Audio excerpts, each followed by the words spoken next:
नमस्कार. आज आपण संभाजीनगर तालुका फुलंब्री आणि गाव आहे वारेगाव.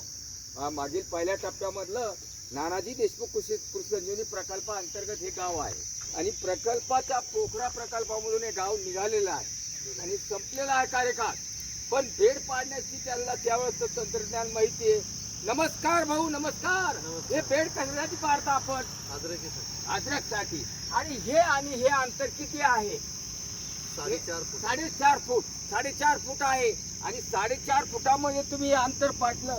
आज तुम्ही हे मितीला अद्रकसाठी वापरताय आणि अद्रक झाल्यानंतर तुम्ही लागलीला उभारी करून काय करणार आहात? मक्का. म्हणजे शून्य मशागत तंत्रज्ञान घेऊन, म्हणजे कुठली पाळी नाही करायची, त्याला फक्त उभारी करायची आणि 2 वेळी मका लावायच्या.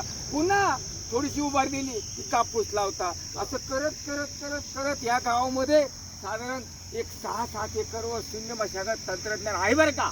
म्हणजे साधारण तिकडे पलीकडे जाधव कंपनी, इकडे सुद्धा बोरसे कंपनी सुद्धा करायला लागली. आज आपण बेडचं यंत्र समजून जाधवच आहे. आणि ह्या बेडच्या यंत्राप्रमाणे तुम्ही किती लोक बेड पाडणार यावर्षी? साऱ्याला पाडायचे. सर्वजण शेतकरी पाडणार आहे बेड. नानाजी देशमुख कृषी संजीवनी प्रकल्पाअंतर्गत बेडचा अभ्यास हे साधारण 1.5 फुटापर्यंत प्लेट आहे आणि हे अंतर ते हे अंतर 4.5 फुटापर्यंत आहे बरं का. हे अंतर ते हे अंतर 4.5 फुटावर. आपण बेडची साईज पाहतो. ज्यावेळेस तो बेडची साईज इथून मोजणार आहे अर्ध आणि इथून अर्ध मोजणार आहे. ही बेड येणार आहे. पाऊस झाल्यामुळे चांगला बेड निघाला नाही आणि पहिला बेड मारून पाहिला. मला वाटतं एक बेडची साईज काढून दाखवा थोडीशी, आनंद होईल मला. थोडंसं काढून दाखवलं की तुम्हाला सगळ्या राज्याला सगळ्याला माहिती मिळेल की थोडासा बेड हाकलायचा आहे आणि सगळ्याला हे तंत्रज्ञान समजून सांगायचं आहे.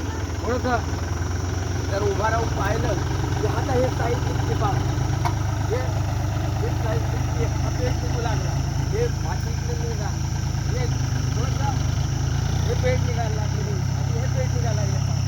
हे सुंदर बेड आहे आणि या बेडवर 4.5 फुटाची ही आणि ही ओगळी निघते. आज बेडचा अभ्यास समजून घेतला. बेड चालू आहे आणि बेड पाडण्याचं काम थोडासा पाऊस चालू असल्यामुळे जमिनीला पॅकपणा आला म्हणून बेडची साईज कमी जास्त व्हायला लागली. आज आपण जाणून घेतला बेडचा अभ्यास आणि सर्वजण बेडवरची शेती करा.